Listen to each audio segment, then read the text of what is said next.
All righty. Looks like we're live. Awesome. Well, thank you everybody for anyone who comes in to attend or anyone who's watching this recording. My name is Ashley Simon and I'm one of the admission counselors here at Sofia University. We're so happy to have you and we're going to be talking about our bachelor's completion program, which is a wonderful program that incorporates some of our transpersonal principles.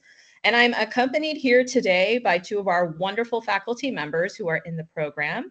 Dr. Olivia Jenkins, I speak with her regularly when it comes to assisting students. She's so wonderful and communicative. And of course, we have Dr. Robert Wood, who's also the chair of the MATP and PhD program as well. He's exceptional with understanding student situations, and the two of them work with admissions very regularly to help students achieve their goals from a transpersonal aspect. So Dr. Jenkins and Dr. Wood, could you please introduce yourselves and talk a little bit about yourself? Go ahead, Olivia. Hello, I'm Olivia Jenkins. I've been working at Sofia for about 3 years now, and I'm the coordinator of the Bachelor in Psychology completion program here at Sofia. And I'm Robert Wood, and I'm chair of Transpersonal Studies, which involves several programs, including the Bachelor Completion Program in Transpersonal Psychology. And I'll just say that Olivia is very modest in her introduction because she basically created and runs the Bachelor Completion Program. Yeah, excellent. Thank you. Yeah, and I agree with Dr. Wood's sentiments. That's absolutely true. So on the docket for today, we're going to get started with a wonderful presentation that Dr. Jenkins has put together. So we'll start with that. I'll talk about the admissions portion after her presentation, and then any questions that students have, if they put them in the chat, I can answer those, or I can ask some questions on behalf of other students, just for others to get an idea of what is included in this program, what to expect, as well as the admissions process overview. So let me go ahead and I will share my screen and we can get started with the presentation. So I'll go ahead and start from the beginning. Dr. Jenkins, feel free to get started. Hello, welcome. It's nice to have you all here.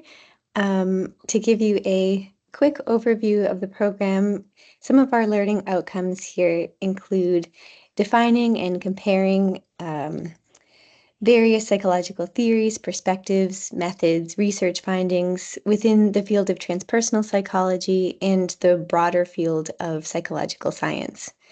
It's to apply these theories and methods to your own personal and individual growth and on a community and larger scale level. Another important component of this program is enhancing communication skills because this program is online. So we have, because of the online setting, communication is very important, and we establish our community in a moderately unique way. Another aspect is encouraging students to really reflect upon their whole person development, which means their own growth in mind, body, spiritually, emotionally, creatively, and interpersonally. And I'll talk a little bit more about that when I talk about the transpersonal component of this program a little bit later. Next slide, please. Yep. So to get into some of the logistics of the program is you'll need a minimum of 75 quarter units or 50 semester units to be transferred in order to be admitted into this program. That means you can have a maximum of, I think, 132 transferred in, and you'll need 48 quarter units to be completed here with us at Sofia. So what happens is when we get your transcripts, we create a degree plan for you here, and it's much bigger than pictured, but we take all of the eligible college level courses with a C grade or above and match them as closely as possible to the courses that we require here. A benefit is that if you have a California Community College Associate's degree, you are exempt from taking any additional general education courses, which can, in some cases, expedite your time with us.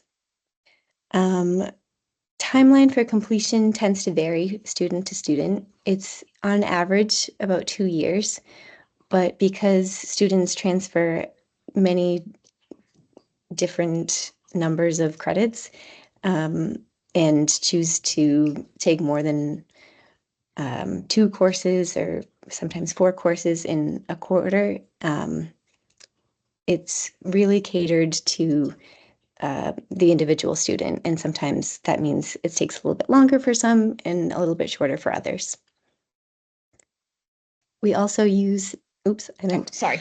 I was going to say next slide and I forgot a piece. We also use the degree plan for advising, and this tracks all of the courses as you continue with us and complete your program. Now, next slide. So as I said, this program is very personalized and it varies for person to person. Some students come in with close to all of the required general education courses. Some need a few. Some come in with many courses that can be counted as electives, so don't let that 81 units scare you. That just means that some students need a little bit more of a boost to get to that 180 total required units. But this is the general framework of what we require. So 48 units in general education, 9 of which are in English, literature, writing, communication related. 6 that are in math, 12 in arts and humanities, 12 in social sciences, and 9 in physical and natural sciences. The heart of our program is in the core courses. This is the really psychology-focused, transpersonal psychology-focused aspect. And this is usually what is not able to be transferred in because it's more so unique to our program. So we have our core courses and our 6 units in the capstone project, which I'll talk a little bit more later. And of course, many elective courses to choose from to cater to your own interests and helping you to make your way through the program and onward. So this program is online and asynchronous. We have generally very small class sizes, but this makes for a very personalized and supportive community. Students work sometimes one-on-one with faculty members and become very connected with their other classmates because of these small class sizes. And this helps to build your own communication skills and your own personal growth journey along with others. These classes, what a typical week might look like would be logging on to the Canvas platform that we use and engaging with the class materials and the experiential learning activities, and from there, or other assignments. And then by Sunday, usually, depending on the teacher, we'll have had some sort of connection or conversation with other students in the discussion board. But this does vary from teacher to teacher. They all have different styles. Some will like to meet more face-to-face in Zoom calls or Teams calls, and that's another aspect that makes it very personal for students. Our capstones, that is a project that's divided into 2 courses, and it's designed to enable students to integrate the knowledge and skills that they've developed mostly through the core courses here and integrate them into some kind of tangible project that they can apply to their community, or usually it's research-based, so they'll have completed some kind of research project form and working really closely with the lovely instructor of that class. And this is very much catered to the interest and passion of the student. This is something that really advances their skills, so they're prepared to go on to a master's degree, whether it's with us or elsewhere, and to advance in their careers. This is also, because it's a transpersonal psychology program, I'll talk a little bit more about that, and I've included Sofia's core values here as well. Students are challenged through multiple ways of knowing and the experiential learning. And what this means is tapping into the innate and intuitive information that we already have with us and applying some of our own experience in our personal lives and our professional lives to the textbook sorts of materials in the classroom, and understanding how we can apply what we're learning in the classroom to our personal lives and in our professional lives. So it's very much a two-way crossover sort of situation there. And this is part of what makes the program so transformative. We really emphasize and encourage students to reflect on their transformative experiences, whether it's happening within the classroom or in their personal lives in the program, and understanding how they can integrate and cross over these skills and what they're learning through all aspects of their lives and contribute to their growth and development. Nice. And our last slide, in case you missed anything that I've said, or in case you'd like to know more, I've provided my contact information here. Thank you all for listening. Thank you, Dr. Jenkins. I appreciate it. And thank you for putting the admissions email here as well. So I always encourage students, anytime you have questions about anything regarding the admissions process, document submission, how to apply, any questions about the application portal itself, what to expect, how can you get information about the curriculum. Admissions is always the one-stop shop. In the event that an admissions counselor cannot answer your questions, we'll be sure to get it to someone who can, whether it's faculty, our wonderful registrar's office, student services. You know, there are a lot of different support systems that you have here at Sofia University once you are a student, and admissions is the first step to that. So feel free to contact us, and I'll put our admission information in the Q&A little chat box here as well for anyone who wants to get that information later on. So I'll go ahead and stop sharing. And thank you so much, Dr. Jenkins, for that portion of the presentation. I want to speak a little bit to the admission requirements of how to get started for any students who are interested in joining the program. So the first things first is that we do accept applications year round. That is a very common question that I myself get in admissions. So we're currently prepping for the fall start, which is at the end of September. And then we are also accepting applications for the winter term, which begins in January. Spring begins usually at the beginning of April, and then summer begins early in July. So that's typically when we are accepting students. As a general rule, the application deadline is 1 month prior to the start of term, and this is to allow students enough time to submit their documents, get their questions answered. Once registration is open, which is 6 weeks prior to the start of term, we want to make sure students have time to read over their enrollment agreement, which is their new student paperwork.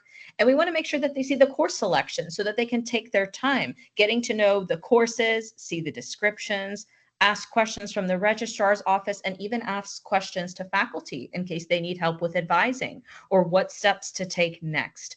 But typically it kind of looks like this. So a student will submit an online application through our website. So if you go to sofia.edu, and again, I'll put contact information in the chat later on, You go to sofia.edu, click on Apply Now, and select the application that says Application for Domestic and International Students. It takes about 10 minutes to complete that application. You'll submit information about your address, your previous coursework things you've done, your transcript information will be there as well. And then the admissions team will assist you with submitting the required documents for the program. For the sake of the bachelor's completion program, it's not too difficult. The first thing that we always, of course, require are official transcripts from all of your previous educational work. So many times when students are applying for this particular program, they will have gone to not one, but multiple community colleges, former universities. So please submit your official documents so that we can create that amazing degree plan that Dr. Jenkins was talking about earlier. And we want to make sure that you can transfer in as many units as possible to save you time and save you money. Who doesn't want that to happen, right? So that's an important first step after you submit your online application. And those official transcripts go to our registrar's office. They are processed there. And once all of those documents are submitted, we can get going on the degree plan. In addition to that, there's always a form of ID that students submit. Passport or driver's license is fine as long as it is still active. Sometimes students will submit expired documents, but please ensure that they are up to date and active. And additionally, we do require a statement of purpose that addresses a couple things. So the first is, why are you coming to Sofia University? Is there a particular reason? Did you hear about it from a family member or a friend or even one of our team members? Sometimes that happens as well. And we want to know a little bit about your background. Some students talk about personal reasons why they came to the school or professional ones. Many times students will have completed an associate's degree and they want to continue their education with us, or they have learned about the transpersonal experience and they want to get more of that experiential side. So they come to the university for that particular purpose. Regardless, the admissions team would like to get to know that information. In addition, we want to know your expectations for the program. Is asynchronous learning right for you, or do you prefer a different type of modality? Because this goes into the counseling process to make sure that this is the best program for you. Whenever a student is looking for universities, you have to align with every aspect. That includes the curriculum, the people whom you will be interacting with regularly, as well as the modality that that information is delivered. So we want to make sure that this is the best fit for you because that's so important for your journey, because we're prepping you at the very beginning in case you do a master's or even a doctorate with us, which would be wonderful. I have had students go all the way from bachelor's to PhD, which is phenomenal. And it's a beautiful journey. And then I also want to know expectations of what you would like to do when you graduate. So ultimately, when you complete the degree program, what are you hoping to achieve? Are you going to continue your education? Are you using this as a stepping stone in the workforce? Or if it's just a personal journey that you want to embark on for yourself, that's perfectly fine as well. And then after that document is submitted and after your degree plan has been created by the academic and registrar's office, we proceed forward with next steps. So after that, the admissions team will provide the acceptance letter for the student, and within the acceptance letter, we will provide information about next steps and who to contact. Sometimes students will have questions about financial aid, and we do have a financial aid office who can assist with that information, including providing the school code, which is very important to get your FAFSA information over to us. So our amazing financial aid team assists with that. And if students have questions about, what does the award letter look like? What kind of pacing do I need to take to ensure that I do get aid from quarter to quarter? They can assist you with that as well. And the registrar's office will provide you with the information pertaining to the courses that are available for the quarter. So that's just a little bit of an overview of the admissions process itself. But now I want to flip the script a little bit because I know that there are so many amazing student questions. So Dr. Jenkins or Dr. Wood, whoever wants to answer these questions, I have a list in my head that I would like to ask. But the first and foremost is, on average, do you know how many classes students can choose from one quarter to the next? Some students are like, can I register for 3 classes? Can I register for 4? What does that look like quarter to quarter for students? So it depends on how quickly the track of the student would like to be. If they would like to be full term, then they would enroll in 4 courses. If they would like to be half, they can do 2. We have many students that choose to go at a much slower pace and take one and really absorb the material in that way. Or if, I mean, many of our students have a lot going on, other jobs, so they're juggling many things, and we try to accommodate that as best as we can. Because the course offerings are catered to the students, it does depend on who we have and how many courses that we know each of them are taking in their own paths. So sometimes the amount of courses can vary from 4 to 9 in a term, but you will always have options and you will always have something that you need to take according to your degree plan. Okay, excellent. Thank you for that information. And I know that some faculty members have office hours for advising, or if they want to answer student questions. What does that look like, or how does a student get help if they need it when they are enrolled in the program? When they're enrolled in the program, after they go through admissions, they usually come to me because I advise all of the students in the program. But for individual faculty members, for individual courses, usually this is something that's in the syllabus where instructors will indicate their office hours, how they can be reached, how they can set up an appointment, and their availability. So it does vary instructor to instructor, but they can always find someone to answer those questions. A lot of times it's me, but sometimes it's somebody else, or we can get all the questions answered at some point. No, Sometimes that's it's great. Dr. Wood.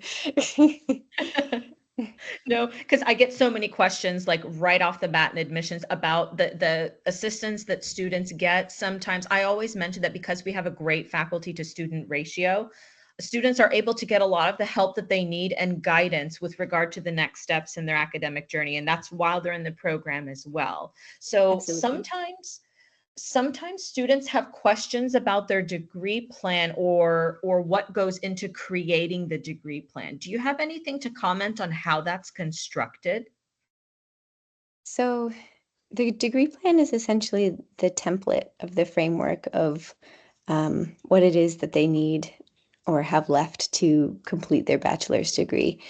Um, like I had said before, it definitely varies from student to student. Some students come in with many transferred credits, and so their degree plan right from the beginning is looking very full.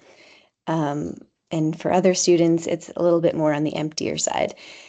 So basically, whatever is being transferred in gets matched as closely as to our required courses as possible, and whatever's left, they're guided through um, what courses need to be taken next, a general idea of when they'll be offered, and according to their own goals and timeline.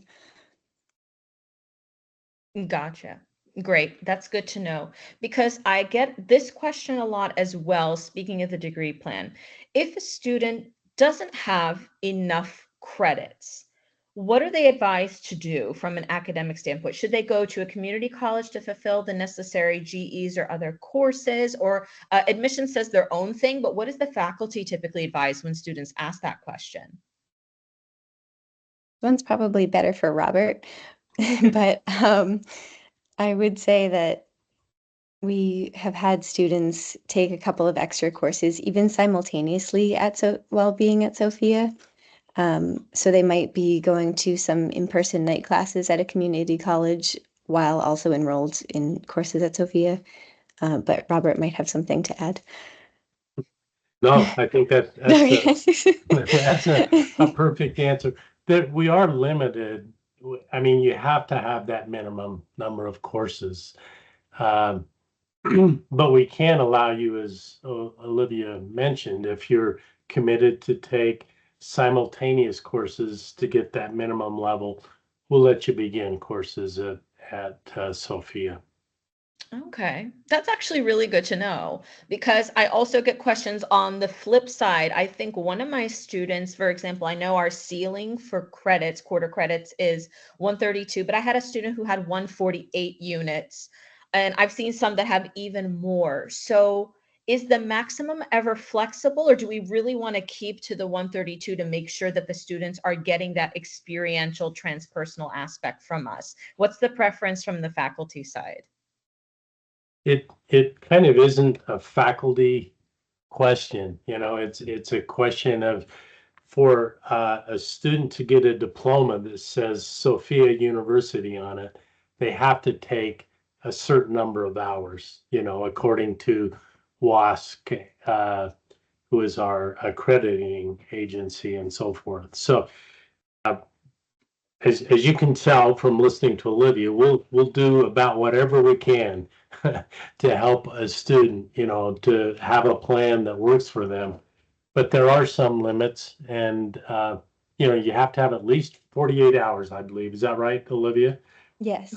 Yeah, from Sophia in order to get a Sophia diploma.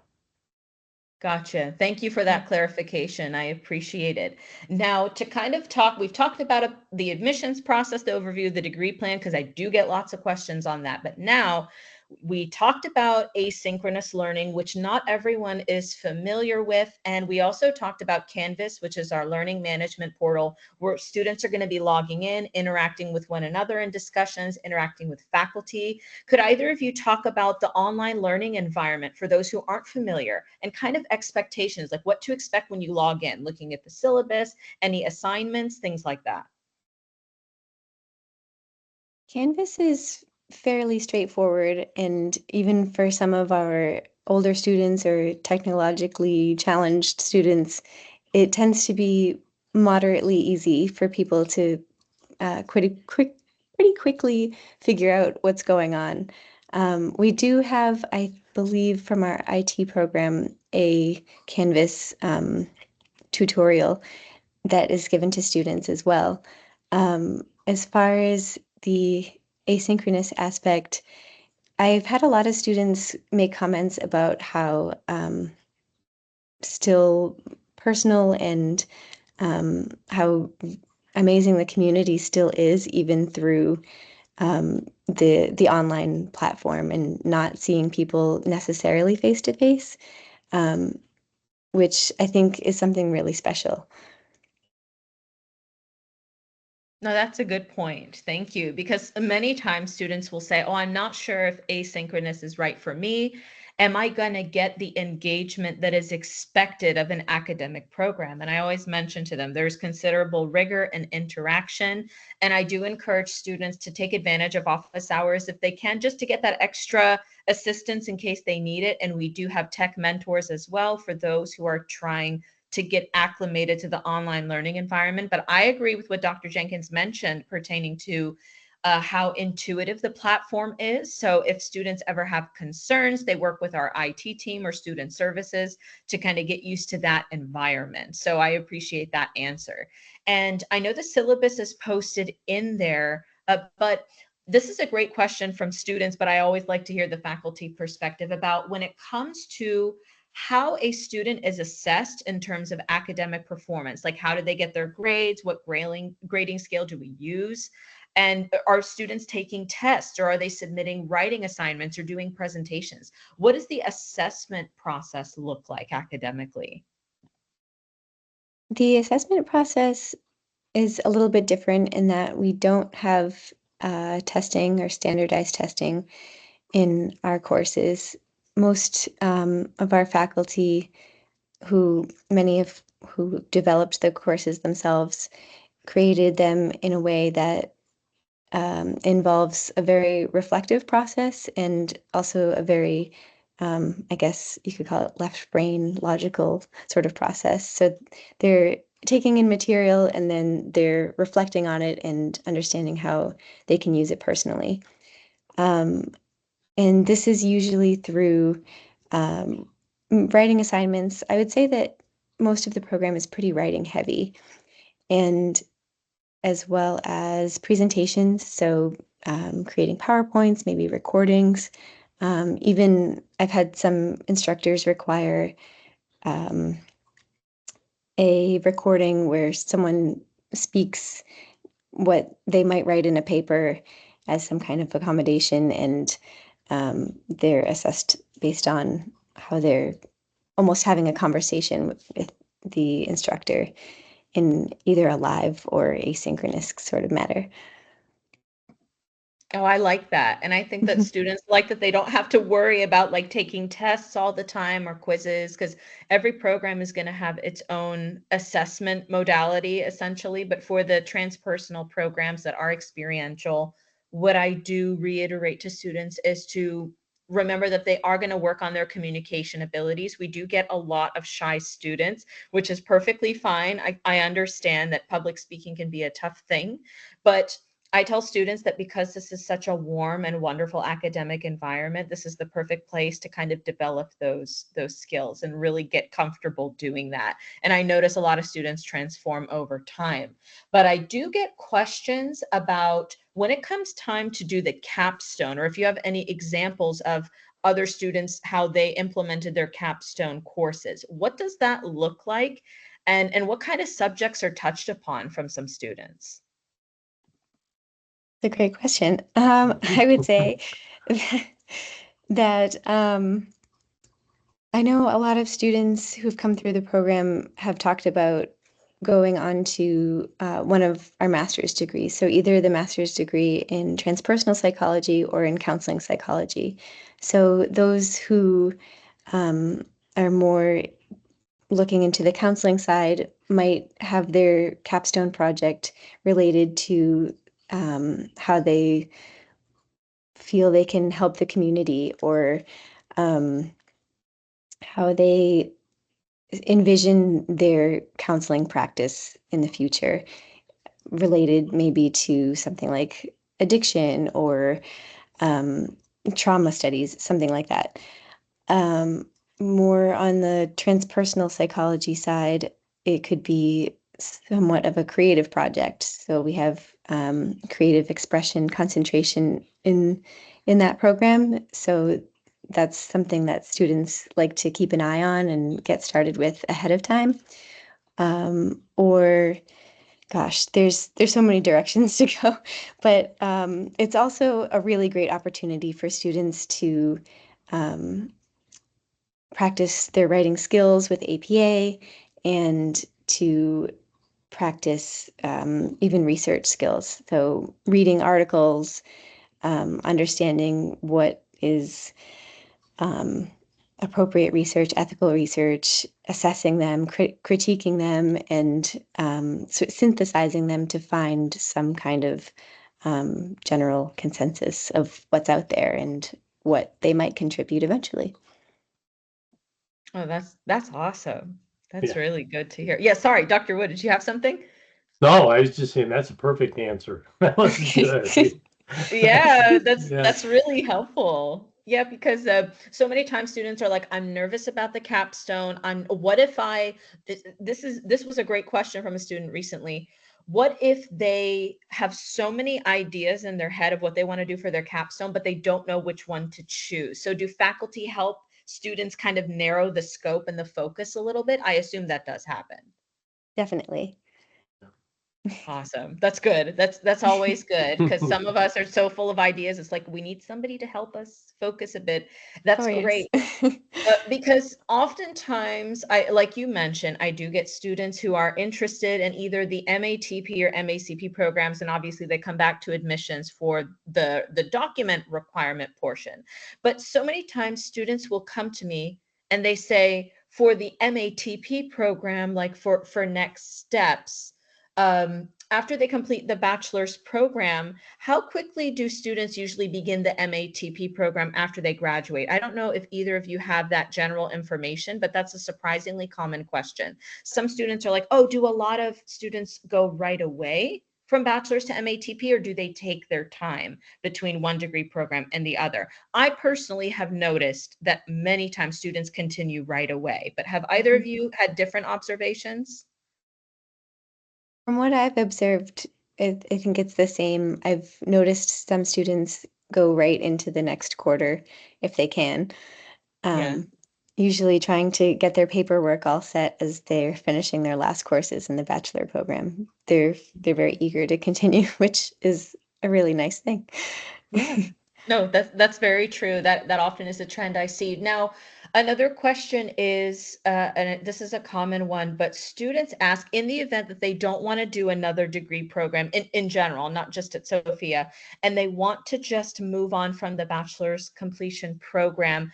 Do either of you advise for students to go into any particular field, or what common field professionally do students go into after they complete this program? That's probably one of my top 5 questions I get from students. It's a tough one, but it's a good It is a question. tough one. Hmm. I like to think that you can apply psychology anywhere. So I think you can apply it in businesses, and I think you can apply it to creative arts. I think even the transpersonal program specifically too is an interesting component to add as far as again with communication skills. And I noticed so many students coming away with um, this greater sense of self-awareness too. And there's, I think, while I can't speak to the exact places or careers that they would go to, I can say that a lot of the skills that they acquire and that feedback that we've received is something that can be applied, I think, almost anywhere. Yeah, I completely agree. I myself have seen a lot of students transition into sectors of community-oriented work like philanthropy, volunteer work, marketing, Mhm. sales, communication, cognitive science, fields like user interface design, things like that. Or even, interestingly enough, some students go on to get a technical degree and they incorporate the transpersonal elements they learn in this program with their next professional degree. I've even had some students go from our bachelor's completion program to our master's of computer science because we do incorporate transpersonal principles into our MSCS program. So whether a student uses this as a professional stepping stone or whether they stop their journey here and go out into the world and become a global citizen of society and they help people, no two journeys are the same, but that's what makes the students here so incredible. But Dr. Jenkins, I have two interesting questions. The first is, and now I've drilled Dr. Wood with both of these, so don't worry, I treat everybody equally. What is transpersonal, the definition of transpersonal psychology mean to you? And would you be comfortable sharing any aspect of why you are here personally? Like in this transpersonal environment, we all have our stories to share, but many times students want to know about their instructors a little bit and how they got here. Sure. So, transpersonal psychology to me, and I had touched on this a little bit in the presentation, is um, it, oof, to put it into words. um, I love that it focuses on transformative experiences and personal experiences that we as humans have. And sometimes they're not as talked about in general mainstream psychology, but still very important to us and very important to our development and to our personal growth and impact our relationships and our professional life. And I think transpersonal psychology for me has been such a gift in that way, as far as um, being able to um, openly reflect about the experiences that I've had and applying them to my studies and applying my studies to those experiences and just having everything synthesized together has been um, completely paramount for my own growth, I would say, professionally and personally. Um, I'm not even sure if I answered the question. Did I answer the question? No, you did. You did. Okay. So many times, like students like to test us, like they'll ask admissions, like what transpersonal means, and they're like, well, what about our faculty? Like, how are they embodying, this very profound principle, right? Like defining it is already a challenge because, like you said, it is something that is to be experienced, right? So many times when we go through academia, we think that everything can be explained through the mind, right? And through the lens of our ego. But I always reiterate to students that the transpersonal experience is a deeply personal and sometimes even a spiritual one, where it's all about your personal growth, your evolution, what you're trying to achieve in this lifetime, what kind of goals you have, who do you want to help? Is it in a small scale, like your family and your community, or do you want to maximize your impact in a broader scale? The sky is the limit, and I think that's really what we foster in terms of our core values, exactly what you touched upon in the presentation. But another excellent question that students will typically ask is, why should I come to do a bachelor's program here at Sofia versus other schools? In addition to the transpersonal, are there other elements that you really want to highlight from the academic side in terms of the curriculum of why should students even come here in the first place? It's a great question. Robert might have something to add, but I would like have some thoughts. Yeah. Sure, but- go Yeah, ahead. yeah, go for it. Yeah, I mean, one of the things that you'll learn at Sophia in any of our programs in psychology, at least, is you learn to become who you are. And the courses are very much structured to help with that self-discovery. I think that's something Olivia mentioned earlier.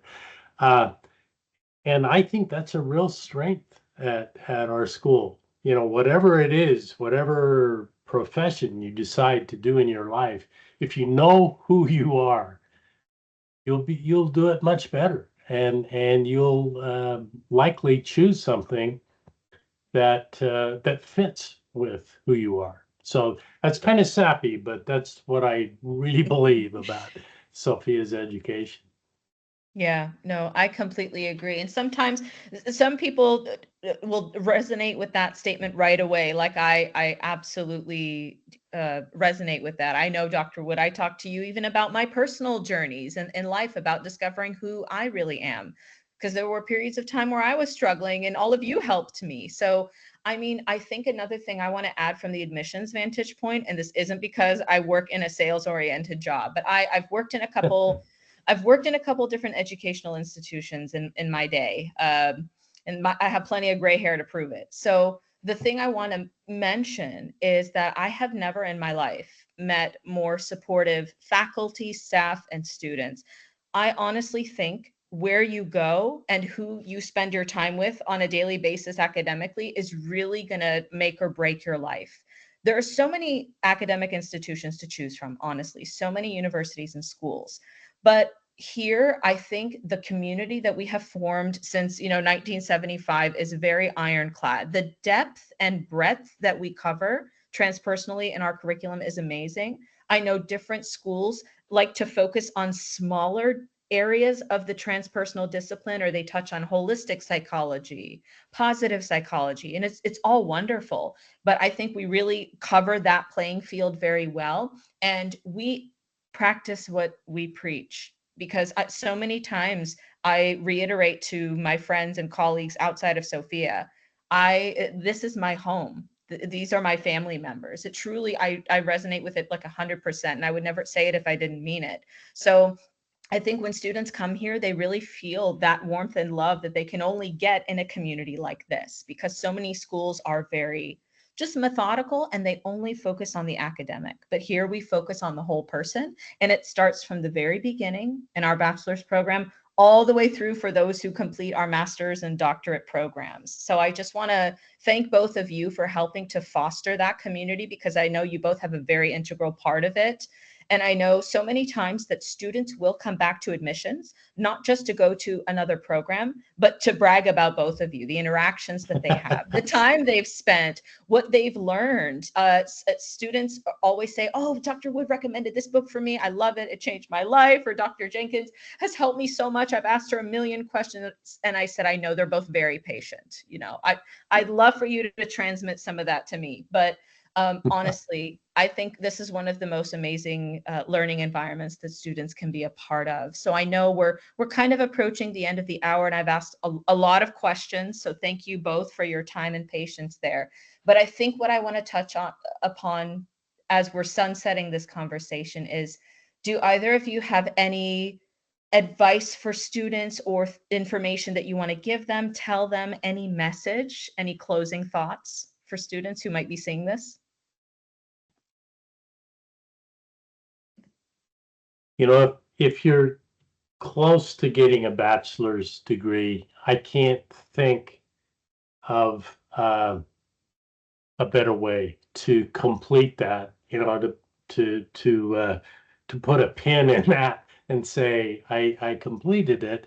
And like I said, it's not all about education. You'll get a great education, but you'll get so much more. So, you know, I just well, you look at Olivia. How could you not want to have her help you finish your degree?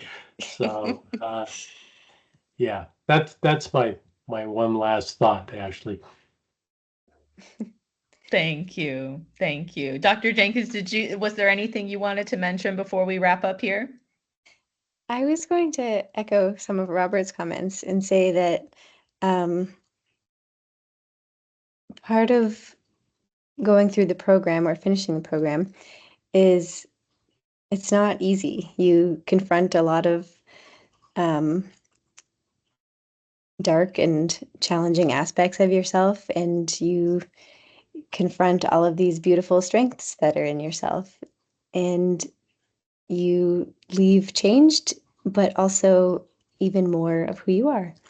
And I think that's something that's very special. Yeah, I love that you touch upon that. Not many people are willing to look at I just call it like the shadow aspects of themselves, something that they truly have to confront and integrate into themselves if they want to navigate society the way they were meant to, right? Some of us want to kind of suppress those sides, but having a safe space to confront those aspects and people to talk to who resonate with that aspect of growth is very important. And I do see that students are growing every day thanks to your support, not only academically, but professionally and personally as well. So thank you both so much for your closing thoughts. Again, for anyone who would like to talk to our admissions team, we have, you know, plenty of things to talk to you about, the curriculum, everything. So please go ahead and email us at admissions@sofia.edu. We can answer questions about scholarships. You can ask us about our referral program as well. That's a wonderful program that I would love to talk more with students about. If you have questions about the general university or anything pertaining to the program and beyond, we will be happy to assist you there. We also have our 800 number on the website that you can call as well if you would like to talk to an admissions counselor on the phone. Sometimes students have more unique situations that they really want to go in detail with a counselor, and we can absolutely schedule an appointment to do that, and you will be absolutely in good hands. So Dr. Jenkins and Dr. Wood, thank you both so much for taking the time to answer my million questions. And I hope everybody who's watching has a wonderful day, and we can't wait to work with you. So thank you so much. And we hope to see you soon. Bye bye. Bye-bye.